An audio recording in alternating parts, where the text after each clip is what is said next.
Hey everybody, it's Michael with Pocketnow.com, and I am tired. I was going to wait until tomorrow to record the host segment of this video so that I could appear a little bit fresher and maybe not get so many comments about how I look spacey in my videos. But then I thought, no, this is the perfect allegory for what we're talking about today. Because humans get tired. I'm tired. You know what else gets tired? Smartphones. All right, I know, it was a little bit of a weak comparison, but this is the Samsung Galaxy S3. I've been using it for about a week, and I've found its endurance to be on the high side of average for an Android smartphone. It does better than my Galaxy Nexus LTE edition. Every smartphone does. But it doesn't quite reach the point of the HTC One X that I was trying out a couple weeks ago, which had pretty good battery life. So we're going to check out today a few ways to get the most out of the battery on the Samsung Galaxy S3. It's Pocketnow. Let's take a look.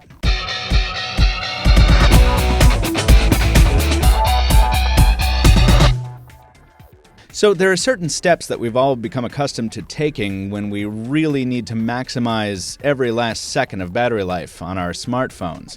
Sure, there are some third-party apps out there that'll do the trick for us, but for this video, let's stick to stock. Some of these measures include steps like shutting off as many radios as possible.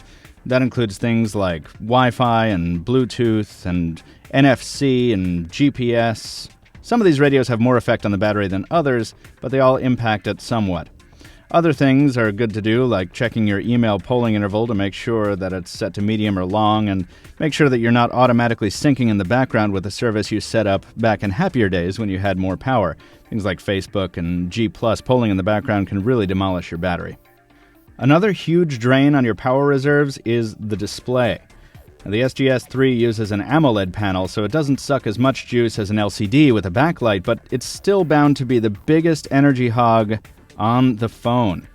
Turning down the brightness is a big way to cut back on that consumption, and while we're on the display, killing any live wallpapers will definitely save you some clock cycles, and therefore power as well. Finally, there are the accessory features. On the Galaxy S3, that includes things like S-Voice, Smart Stay, the LED lamp, and more standard elements like the vibration motor. All of these can be tweaked manually, but the Galaxy S3 makes life easier for us in two main ways. The first is the dashboard of toggles in the Android notification bar up top. These allow us to quickly and easily enable and disable features that we only need at certain times, like Wi-Fi and Bluetooth and GPS, and it also lets us do some triage if we really get into a critical phase, giving us a means to kill notifications, mobile data, and sync as well. You'll notice it also lets us jump right into something called power saving. That's the second way the Galaxy S3 makes life easier on those looking to conserve battery. As on most Samsung phones, there's a handy little README file hidden away in the power saving menu that tells you all about what the mode does.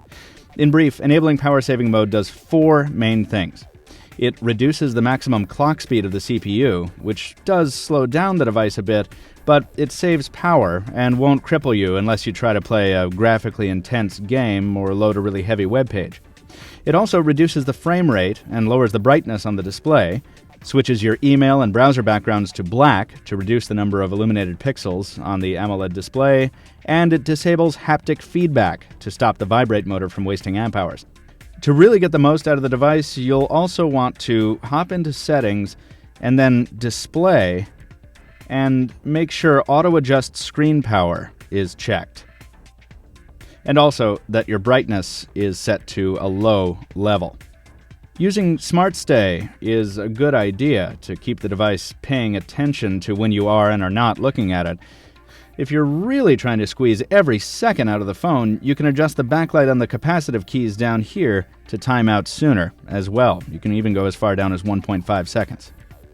Finally, and for now this is specific to the Galaxy S3, you'll want to hop into S-Voice, get on over to Settings, and make sure that you've either disabled the wake-up command or set it to only listen while charging.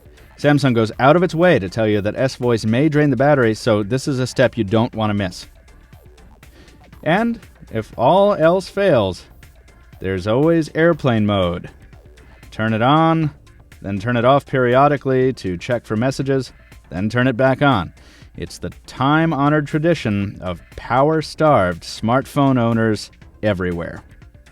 If you've got some more tips for saving power on your smartphone, be it a Galaxy S3 or something else, drop us a line in the comments at the post at pocketnow.com. Otherwise, give us a thumbs up if you like the video. Stay tuned for the next one. It'll be coming probably sooner than you think. And thanks a lot for watching. I'm Michael Fisher with Pocketnow. I'm going to go get some sleep. See you next time.